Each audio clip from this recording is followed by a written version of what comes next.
الحمدللہ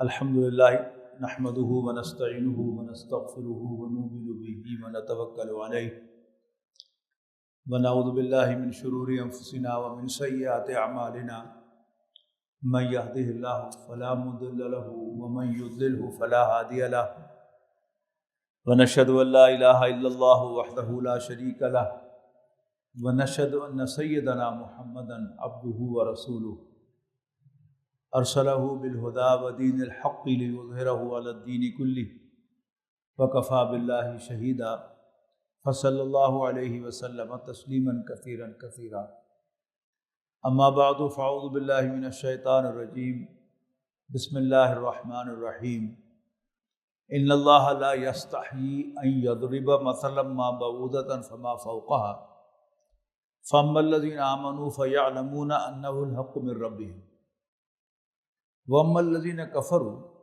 فَيَقُولُونَ مَاذَا أَرَادَ اللَّهُ بِهَذَا مَثَلًا يُضِلُّ بِهِ كَثِيرًا وَيَهْدِي بِهِ كَثِيرًا وَمَا يُضِلُّ بِهِ إِلَّا الْفَاسِقِينَ الَّذِينَ يَنقُضُونَ عَهْدَ اللَّهِ مِن بَعْدِ مِيثَاقِهِ وَيَقْطَعُونَ مَا أَمَرَ اللَّهُ بِهِ أَن يُوصَلَ وَيُفْسِدُونَ فِي الْأَرْضِ أُولَٰئِكَ هُمُ الْخَاسِرُونَ۔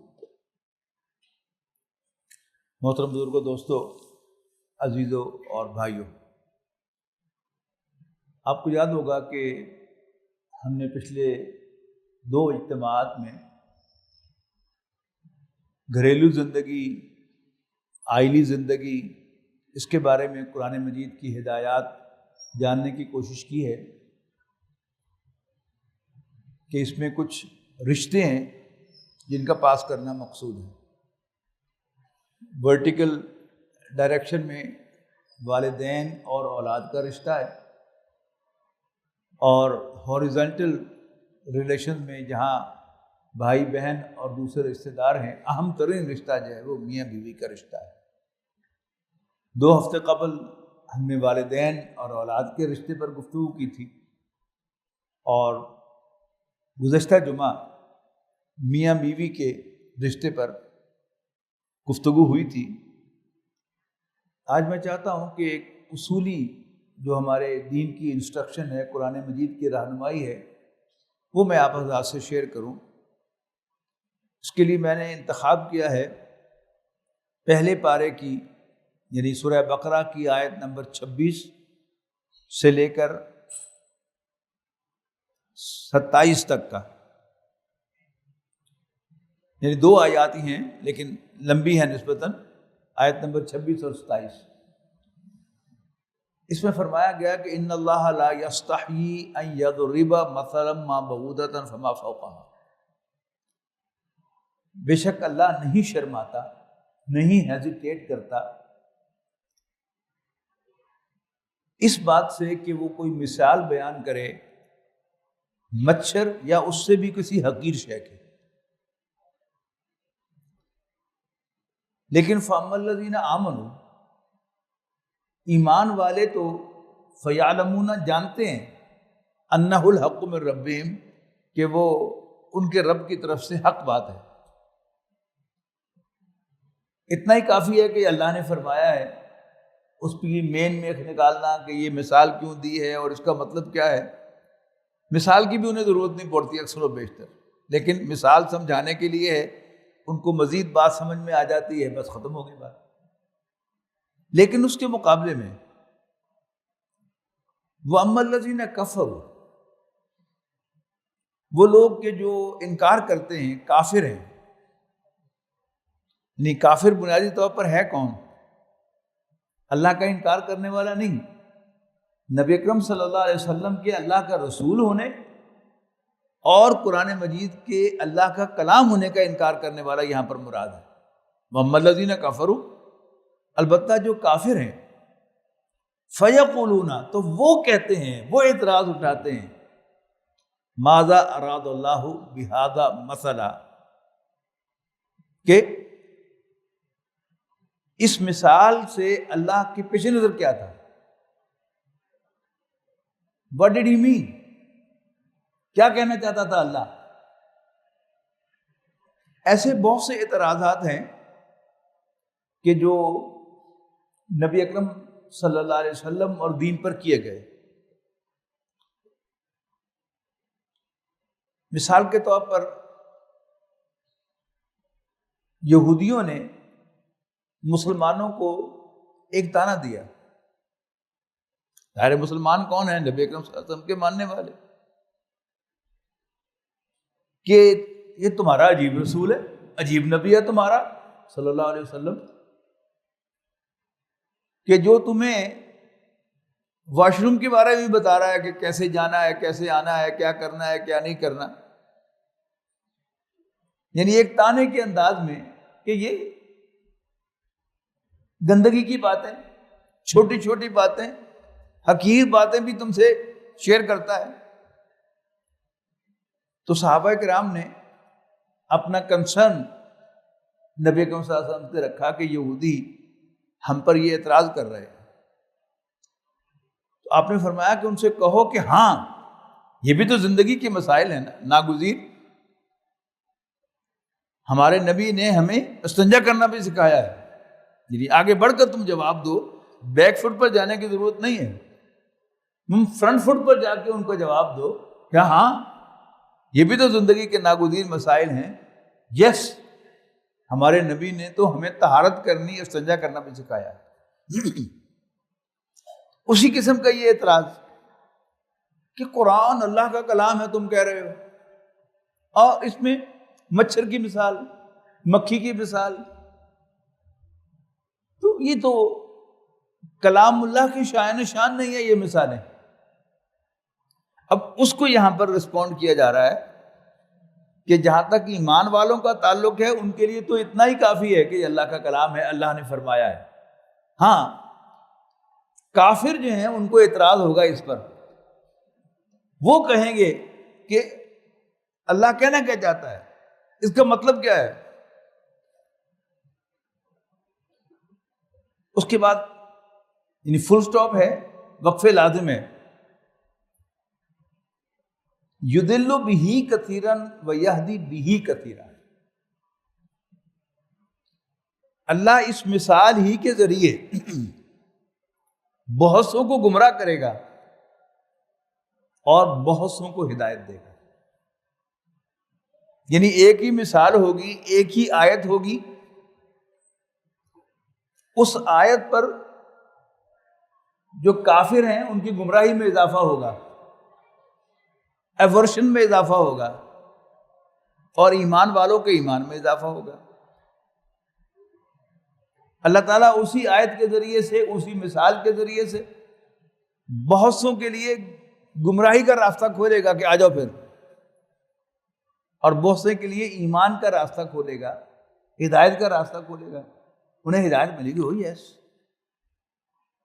یہ تو بڑی ناگزیر ضرورت ہے، میں یہی تو چاہتا تھا کہ مجھے گائیڈ کیا جائے، تو یہ گائیڈنس میرے لیے آ گئی ہے.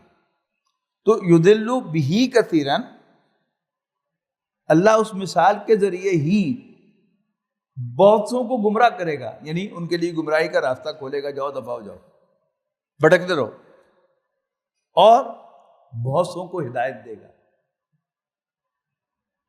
یہ جو قرآن مجید کی ہدایت ہے یہ ایک آن گوئنگ پروسیس ہے. یعنی کسی آیت کا ترجمہ آپ کو معلوم ہو تو ہدایت مکمل نہیں ہوئی. صحابہ کرام عربی جانتے تھے، ان کو کسی بھی لفظ کا ترجمہ پوچھنے کی ضرورت نہیں تھی، کسی آیت کا ترجمہ معلوم کرنے کی ضرورت نہیں تھی. لیکن قرآن مجید کی ہدایت ان کے لیے ہر روز کوئی نئی ڈائمنشن جو ہے وہ سامنے لاتی تھی، کفار کے لیے بھی اور صحابہ کرام کے لیے بھی.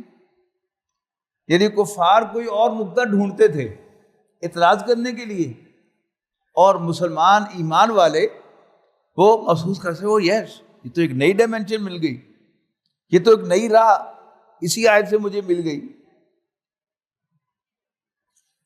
آپ کو اگر اللہ تعالیٰ توفیق دے، اللہ کرے کہ ایسا ہو، کہ آپ قرآن مجید کو ہدایت کی غرض سے پڑھنا شروع کر دیں. یعنی ایک کیا ہے، قرآن مجید کو نالج کی غرض سے پڑھنا، اس کا بڑا رواج ہے آج کل. نہیں، قرآن مجید سے ڈائریکشن لینے کے لیے آپ قرآن مجید کو پڑھیں تو آپ کو ہر روز اس کی کوئی نئی ڈائمینشن نظر آئے گی. ہر روز کوئی آپ کو محسوس ہوگا کہ وہ یس، یہ تو میں نے کبھی غور ہی نہیں کیا تھا، یہ تو میں نے کبھی سوچا ہی نہیں تھا. تو قرآن مجید آپ کو گائیڈ کرتا ہے. مثال کے طور پر آخرت کا مضمون قرآن مجید میں سب سے زیادہ فریکوینٹلی آیا ہے، لیکن نئے نئے اسلوب سے آیا ہے. یعنی اور نہیں تو اللہ تعالیٰ جب مینشن کرتا ہے کہ ان اللہ علیم خبیر، بے شک اللہ تعالیٰ جاننے والا خبردار ہے، it's not just an information. یعنی کبھی تو آپ کو معلوم ہوگا کہ یہ ایک انفارمیشن ہے، لیکن کبھی احساس ہوگا کہ نہیں، یہ تو اللہ تعالیٰ ڈانٹ رہا ہے. جیسے استاد جو ہے وہ کہتا ہے، میں نے آپ کو کئی دفعہ سنایا ہے کہ میرے ایک استاد تھے چھٹی جماعت میں، کچھ عرصہ میں پڑھا ایک اسکول میں، تو وہ حاضری لگاتے ہوئے ہی یوں کر کے وہ اینک نیچے کر کے حاضری لگا رہے ہوتے تھے، رول نمبر 8، رول نمبر 9 میں تک لیتا ہے.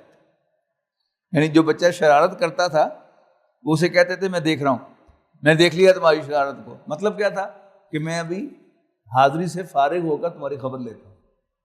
تو اللہ جب کہتا ہے کہ میں جان رہا ہوں، جانتا ہوں، دیکھ رہا ہوں، تو وہ صرف انفارمیشن نہیں ہوتی، وہ ایک ڈانٹ بھی ہوتی ہے.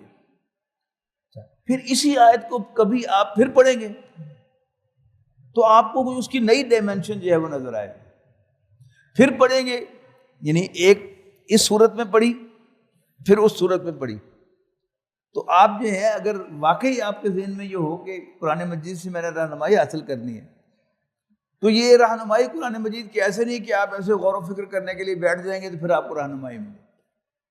یہ قرآن مجید کی تلاوت کرتے ہوئے آپ کو اندر سے گائیڈنس ملتی رہے گی، ڈائمینشن. اچھا تو یضل بہ کثیرا ویہدی بہ کثیرا، اللہ تعالیٰ اسی مثال کے ذریعے سے بہتوں کو گمراہ کرے گا اور بہتوں کو ہدایت دے گا. وما یضل بہ الا الفاسقین. یہ اکثر سوال ذہنوں میں آتا ہے نا کہ قرآن مجید میں بار بار یہ بات کہی گئی ہے. آپ ہر جمعے کے خطبے میں سنتے ہیں من یہدہ اللہ فلا مضل لہ، جس کو اللہ تعالیٰ ہدایت دے دے اسے کوئی گمراہ نہیں کر سکتا. ومن یضللہ فلا ہادی لہ، اور جس کو اللہ گمراہ کر دے، بھٹکا دے، اس کو کوئی ہدایت نہیں دے سکتا. تو ذہن میں سوال آتا ہے نا کہ ڈاکٹر ذاکر نائک کے اب وہ آ رہے ہیں، پاکستان میں آئے ہوئے ہیں اور سوالات ہو رہے ہیں. ان میں سب سے زیادہ نمایاں کبھی اس یوں کر کے پوچھا جاتا ہے، کبھی یوں کر کے پوچھا جاتا ہے. وہ کیا تقدیر کا مسئلہ کہ اگر لکھا ہوا ہے تو پھر کیوں ہے. یہ اب اس سے بڑا مسئلہ ہے کہ اللہ تعالیٰ اپنی طرف منسوب کر رہا ہے کہ میں جسے چاہوں گمراہ کروں، جسے چاہوں ہدایت دوں. اب آگے اس مقام پر ایک وضاحت ہے، وہ کیا ہے؟ وما یضل بہ الا الفاسقین. اللہ ذریعے سے یا اس مثال کے ذریعے سے نہیں گمراہ کرے گا مگر باغیوں کو، نافرمانوں کو. جیسے کہتے ہیں نا کہ where there's a will there's a way. اگر آپ کی ول اطاعت ہے، اگر آپ کی انٹینشن اللہ کی اطاعت کرنی ہے، تو پھر آپ کو اس آیت سے ڈائریکشن ملے گی کہ اچھا یہ کرنا ہے، یہ کرنا ہے، یہ کرنا ہے، ادھر جانا ہے، ادھر جانا ہے. اور اگر آپ کی یا کسی کی انٹینشن جو ہے وہ اللہ کی نافرمانی اور بغاوت ہے، تو پھر اللہ تعالیٰ جو ہے اس کو اس آیت سے، اس مثال سے گمراہی کے راستے ہی کھولے گا. مزید وضاحت فرمائی وہ فاسقین کون ہیں؟ الذین ینقضون عہد اللہ من بعد میثاقہ، جو اللہ کے ساتھ پختہ وعدہ کر کے اسے توڑتے ہیں. الذین ینقضون عہد اللہ، جو اللہ کے وعدے کو توڑتے ہیں، یعنی اللہ تعالیٰ کے ساتھ کیے ہوئے وعدے کو توڑتے ہیں. من بعد میثاقہ، اس کو مضبوط کر لینے کے بعد. اب یہ وعدہ کون سا ہے اللہ کے ساتھ کیا ہوا؟ ایک تو وہ وعدہ ہے کہ جو ہم سب نے اس جسمانی تخلیق سے بہت پہلے کیا تھا، سورہ اعراف میں اس کا ذکر ہے کہ اللہ تعالیٰ نے ہماری جسمانی تخلیق سے پہلے ہم سب کی ارواح کو جمع کیا تھا، ان کی ایک اسمبلی کال کی تھی اور ان کے سامنے اپنے آپ کو ایکسپوز کیا تھا اور پوچھا تھا الست بربکم، کیا میں تمہارا رب نہیں ہوں؟ قالوا بلا شہدنا، تو ہم سب کی روحوں نے، تمام انسانوں کی ارواح نے جواب دیا تھا یس انڈیڈ، بالکل، شہدنا، ہم اس کی گواہی دیتے ہیں کہ تو ہمارا رب ہے۔ وہاں فرمایا ان تقولوا یوم القیامت انا کنا عن ھذا غافلین، اب قیامت کے دن کہیں یہ نہ کہنا کہ ہمیں پتہ ہی نہیں تھا، او تقولوا، یا یہ کہو کہ انما اشرک آباؤنا من قبل، کہ شرک تو ہمارے بڑے باپ دادوں نے کیا تھا، وَكُنَّا ذُرِّيَّةً مِّن بَعْدِهِمْ، اور ہم تو صرف ان کے بعد آنے والی ان کی اولاد تھے۔ أَفَتُهْلِكُنَا بِمَا فَعَلَ الْمُبْطِلُونَ، تو کیا تو ہمیں ہلاک کرے گا، یعنی مراد کیا ہے، تو ہمیں سزا دے گا اس عمل کی وجہ سے جو ہمارے بڑوں نے کیا تھا، اہل باطل نے کیا تھا۔ تو ایک تو وہ وعدہ ہے۔ پھر جس شخص نے بھی اسلام قبول کر لیا، دائرہ اسلام میں داخل ہو گیا، یا ہم سے پہلے یہودی ہو گیا، عیسائی ہو گیا، اس نے بھی تو اسلام قبول کیا نا اس وقت، تو اس میں بھی وعدہ کیا کہ اللہ کے سوا کوئی معبود نہیں، اور موسیٰ علیہ السلام اللہ کے رسول ہیں، یا عیسیٰ علیہ السلام اللہ کے رسول ہیں، so on so forth، تو وہ بھی ایک وعدے میں شامل ہو گیا۔ اور ہم نے وعدہ کیا کہ اللہ کے سوا کوئی معبود نہیں، حضرت محمد صلی اللہ علیہ وسلم اللہ کے رسول ہیں، پھر ایک وعدہ ہو گیا۔ اب اس وعدہ کرنے کے بعد بھی اگر ہم میں بغاوت ہو، نافرمانی ہو، تو پھر کیا ہے کہ گویا ہم گمراہی آپٹ کر رہے ہیں۔ اللہ تعالیٰ ہمارے سامنے ہدایت لائے گا، لیکن ہم نے چونکہ ہدایت کو ریجیکٹ کر دیا اور گمراہی کو آپٹ کیا، پھر اگلی سٹیج پر وہ گمراہی اور زیادہ کھل کر ہمارے سامنے آئے گی، اور ہمارے دل میں برائی کو اختیار کرنے کے لیے زیادہ انکلینیشن ہوگی، رجحان ہوگا۔ پھر تیسرا موقع جب آئے گا تو پھر ہمارے لیے اللہ تعالیٰ اس برائی میں گم ہونا، پھنسنا اور زیادہ آسان بنائے گا، لیکن آغاز کون کرے گا؟ وہ ہم خود کریں گے۔ وَمَا يُضِلُّ بِهِ إِلَّا الْفَاسِقِينَ، اللہ تعالیٰ نہیں گمراہ کرے گا مگر نافرمانوں کو، باغیوں کو، کہ جن کی نیت، جن کا ارادہ ہی کیا ہو، ہم نے بات نہیں مانی۔ تو وما يضل به الا الفاسقين الذين ينقضون عهد الله من بعد ميثاقه ويقطعون ما امر الله به ان يوصل۔ دوسرا بیان کیا کہ وہ لوگ جو وعدے کو توڑتے ہیں، اللہ کے ساتھ کیے ہوئے وعدے کو، اور یقطعون ما امر اللہ به ان يوصل، وہ کاٹتے ہیں اس کو جس کو اللہ نے جوڑنے کا حکم دیا ہے۔ یہ انسانی رشتے ہیں۔ اللہ تعالیٰ نے ہمیں انسانی رشتوں میں باندھ کر اس دنیا میں بھیجا ہے۔ ہمیں سے ہر ایک کو کسی کا بیٹا بنایا ہے، کسی کا بھائی بنایا ہے۔ اس کے بعد پھر ہمیں ایک اور رشتہ ہے جس کو ہم خود اختیار کرتے ہیں، وہ میاں بیوی کا رشتہ ہے۔ ہم کسی عورت سے شادی کرتے ہیں، پھر اس کے نتیجے میں اللہ تعالیٰ ہمیں اولاد عطا فرماتا ہے۔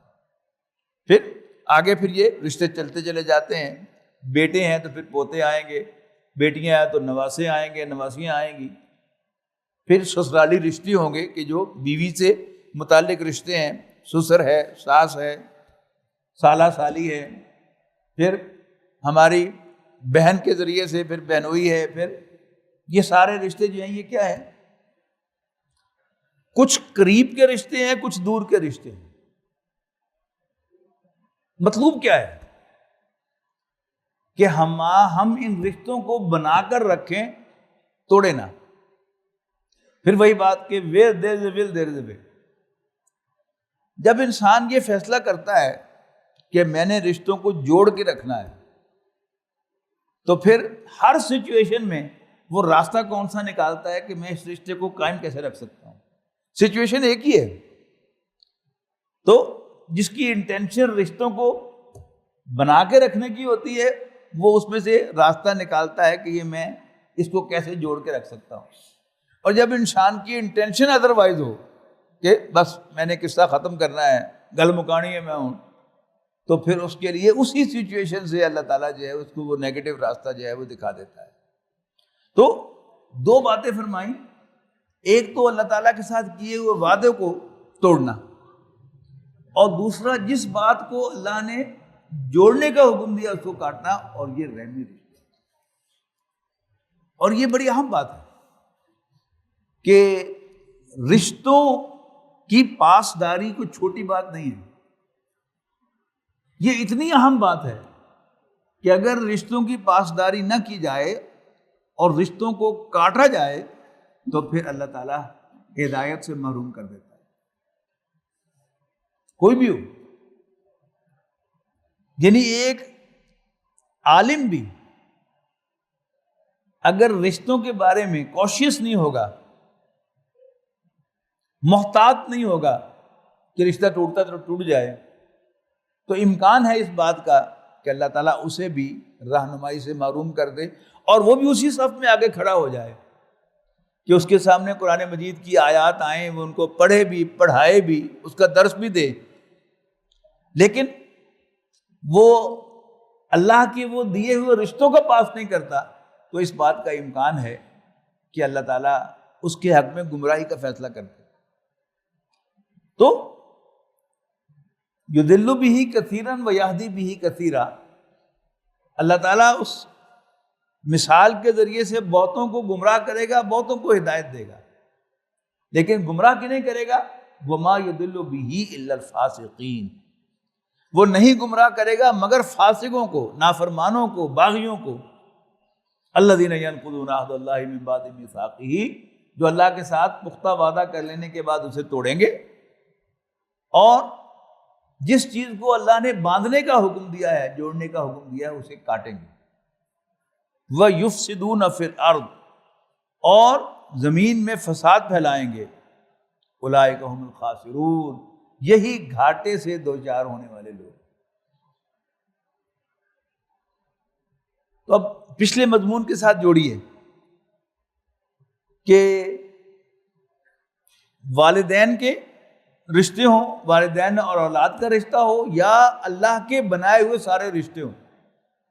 بھائی بہن کا رشتہ بھی اللہ نے بنایا ہے، والدین اور اولاد کا رشتہ بھی اللہ نے بنایا ہے۔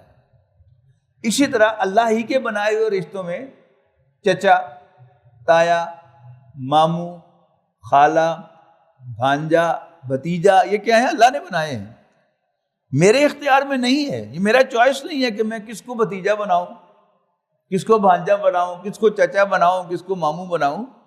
یہ اللہ کے بنائے ہوئے رشتے ہیں۔ یعنی وہ جو ان میں لنک کون ہے؟ والدین۔ بھائی کون ہے؟ میرے باپ کا بیٹا یا میری ماں کا بیٹا۔ بہن کون ہے؟ میری ماں یا میرے باپ کی بیٹی میری بہن ہے۔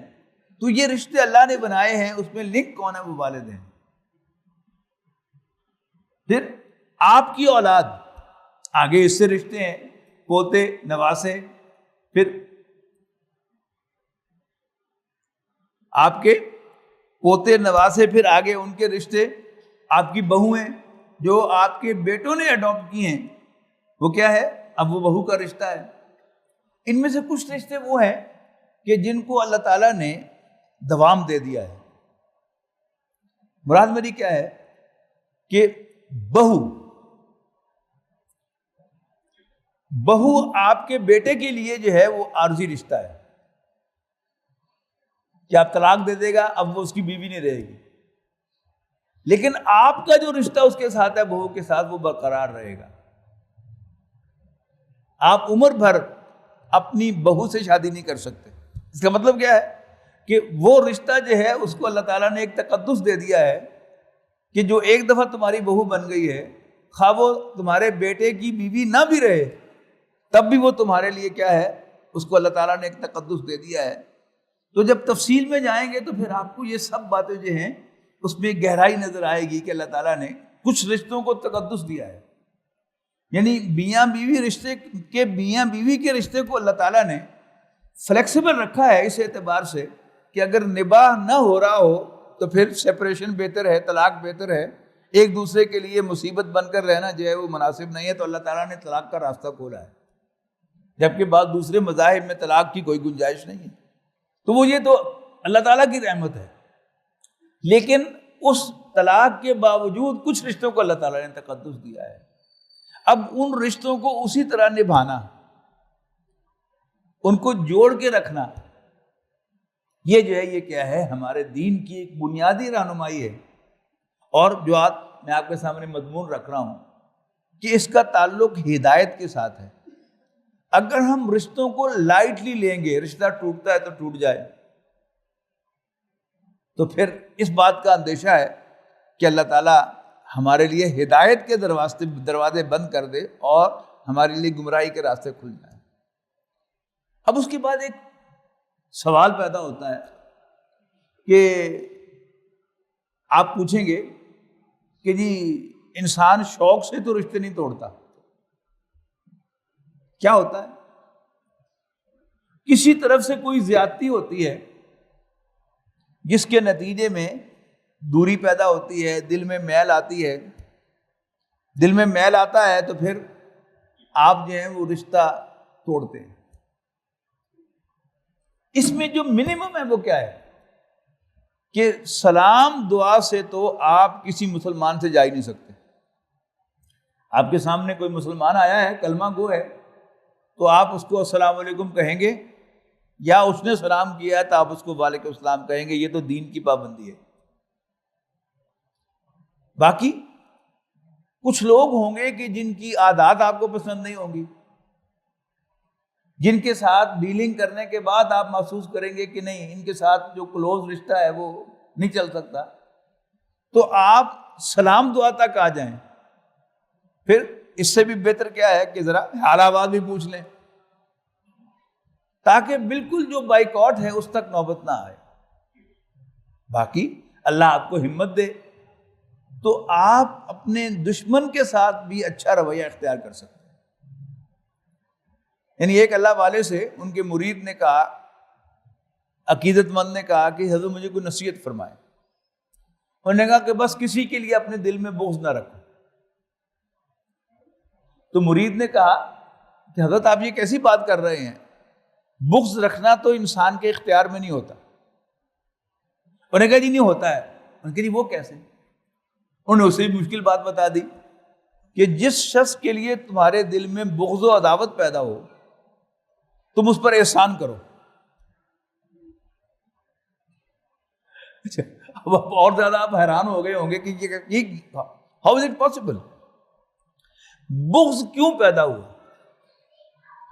بغض کیوں پیدا ہوا کہ اس نے آپ کے خیال میں آپ پر کوئی زیادتی کی تھی۔ اب احسان کا بڑا آسان سا راستہ میں آپ کو بتانے لگا ہوں کہ آپ تنہائی میں اللہ تعالیٰ سے اس کے حق میں دعا مانگے کہ یا اللہ میں اس کو معاف کرتا ہوں، تو بھی اسے معاف کر دے۔ اگرچہ یہ میں آپ کو پیشگی بتا رہا ہوں کہ جب آپ یوں ہاتھ اٹھا کے کہہ رہے ہوں گے کہ یا اللہ اسے معاف کر دے، آپ کا دل آپ کا ساتھ نہیں دے گا۔ آپ کانشیسلی زبان سے یہ الفاظ تو ادا کر رہے ہوں گے، لیکن دل آپ کا کیا کہہ رہا ہوگا؟ جاتی کیتی ہے، سزا ملنی چاہیے انہوں۔ آپ کرتے رہیں، آپ محسوس کریں گے کہ کچھ عرصہ آپ یہ ریاضت کریں گے، یہ وظیفہ سمجھیں کہ آپ کریں گے، تو آپ کے دل میں واقعتاً اس شخص کے لیے جو بغض و عداوت تھی وہ محبت سے بدل جائے گی۔ ایک دم سے نہیں ہوگا، یعنی پہلے کیا ہے، وہ بغض و عداوت کی وہ انٹینسٹی کم ہو جائے گی، پھر انٹینسٹی کم ہو کر پھر ایک سٹیج آئے گی کہ نیوٹرل سا ہو جائے گا آپ کا معاملہ۔ پھر بھی اگر آپ نے اس بات کو جاری رکھا تو انشاءاللہ میں آپ کو یقین دلاتا ہوں کہ ایک وقت آئے گا کہ آپ اس کے لیے اپنے دل میں محبت محسوس کرنے لگیں۔ تو بنیادی بات کیا ہے کہ وہ بنیادی بات آپ کے ذہن میں ہونی چاہیے کہ آپ نے رشتوں کو جوڑ کے رکھنا، توڑنا نہیں۔ والدین کے ساتھ تو کیا ہے کہ والدین ڈانٹیں گے بھی، زیادتی بھی کریں گے لیکن ہیں والدین. ہوتا نا کہ والدین جو ہے وہ کسی بیٹے کو زیادہ پیار کرتے ہیں, کسی بیٹے سے کم پیار کرتے ہیں, اور وہ باقاعدہ زیادتی بھی کرتے ہیں کہ ایک بیٹے کو بہت زیادہ جو ہے وہ جائیداد جو ہے اس کے نام کر دیتے ہیں, دوسرے کو محروم کرتے ہیں. یہ صریحاً ظلم ہے. لیکن یاد کیا رکھنا ہے کہ اللہ نے ان کو میری ماں اور میرا باپ بنایا ہے, اور مجھے حکم دیا ہے کہ میں ان کے ساتھ احسان کا رویہ رکھوں, تو وہ جاری رکھے اللہ تعالیٰ کو راضی کرنے کے لیے. اور والدین سے تو جو حکم دیا گیا وہ کیا ہے, وَصَاحِبْهُمَا فِي الدُّنْيَا مَعْرُوفًا, کہ اگر والدین تمہیں شرک کرنے پر بھی مجبور کریں تو ان کا کہنا تو نہ مانو, لیکن وَصَاحِبْهُمَا فِي الدُّنْيَا مَعْرُوفًا, انہیں دنیا میں اچھے طریقے سے, معقول طریقے سے کمپنی دیتے رہو. والدین کے سامنے جانا, ان کو وزٹ کرنا, ان کی خیر خیریت دریافت کرنا, بلکہ اس سے بھی آگے بڑھ کر ان کے پاؤں دبانا, ان کی خدمت کرنا, اس کے باوجود کہ وہ زیادتی کر رہے ہوں, یہ دین کا تقاضا ہے. اب یہ درجہ بدرجہ یہ چیز جو ہے وہ باقی رشتہ داروں کی طرف جائے گی. خاص طور پر اگر کوئی رشتہ دار ہو, قریبی رشتہ دار, اس نے آپ پر کوئی زیادتی بھی کی ہو, لیکن آپ جانتے ہیں کہ وہ تنگ دست ہے, آپ صدقات و خیرات کرتے ہیں, تو سب سے پہلا حقدار وہی ہے. پھر وہی بات, جی تو نہیں چاہے گا, لیکن اللہ کا حکم سمجھ کر, اللہ تعالیٰ کو راضی کرنے کے لیے, یعنی سب سے پہلے اسے دینا, یہ اصل امتحان بھی ہے. اور میں آپ کو ایشور کرتا ہوں کہ آپ کے لیے اللہ تعالیٰ ہدایت کے دروازے کھولے گا, جو آج کا اصل موضوع میں نے بنایا ہے, کہ اگر آپ رشتوں کو جوڑنے کا تہیہ کر لیتے ہیں تو پھر انشاءاللہ آپ کے لیے ہدایت کا فیصلہ ہوگا. اور اگر آپ ویسے دین کا علم بھی بہت رکھتے ہیں اور آپ جو ہیں وہ نماز روزے کے بھی بڑے پابند ہیں, لیکن آپ رشتوں کی پرواہ نہیں کرتے, بلکہ آپ یعنی اگر آپ کو کوئی ایک آپ پر زیادتی کرے تو پھر اس کے جواب میں آپ 10 زیادتیاں بھی کرنے سے نہیں چوکتے.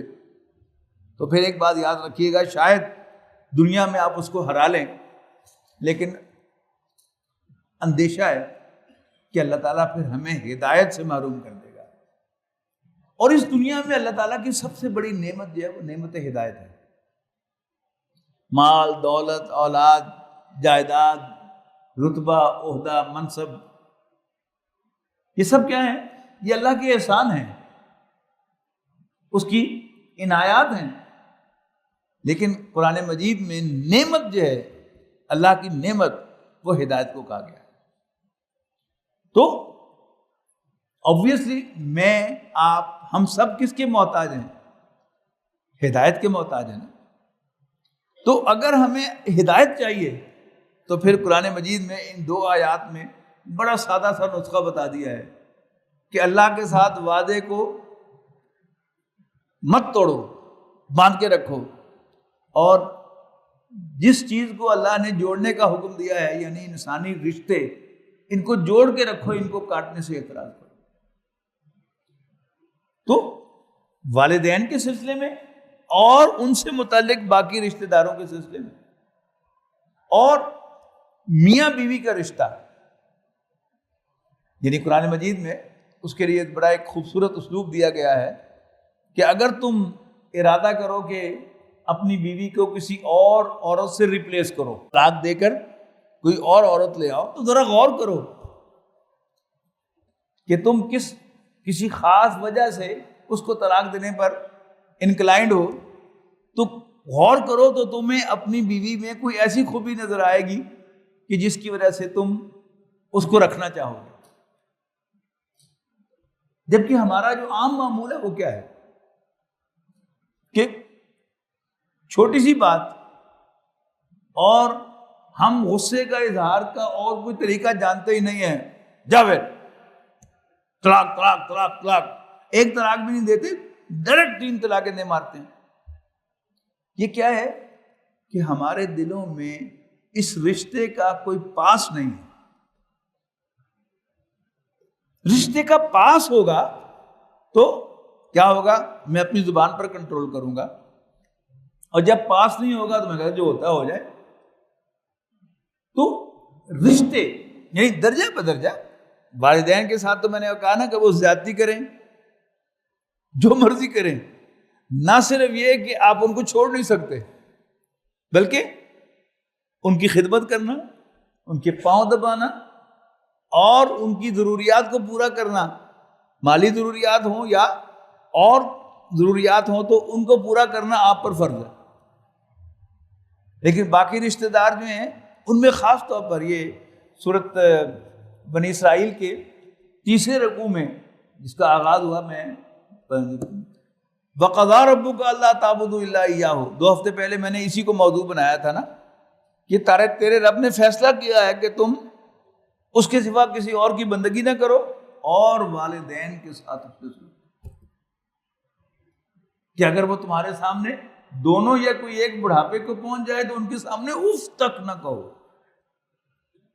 یعنی آغاز جو ہے وہ یہاں سے ہو رہا ہے کہ تم ان سے بیزاری کا اظہار بھی نہیں کر سکتے. جب یہاں آپ بریک لگائیں گے تو پھر ظاہر ہے آگے گاڑی چلے گی نہیں. لیکن اگر آپ نے پہلے ان سے اعلان بیزاری کر دیا، پھر اعلان نفرت بھی ہوگا، پھر آپ انہیں بہت جلد چھوڑنے پر آمادہ ہو جائیں گے. تو ایک تو یہ یاد رکھنا ہے کہ رشتہ توڑنا نہیں، اور پھر خاص طور پر جو والدین کا معاملہ ہے کہ وہ بڑے ہیں، ان کو بڑا ہی سمجھنا ہے اور ان کے سامنے جھک کر رہنا ہے. وَاخْفِضْ لَهُمَا جَنَاحَ الذُّلِّ مِنَ الرَّحْمَةِ، اپنے پر ان کے لیے بچھائے رکھو، اپنے کندھے ان کے سامنے جھکائے رکھو.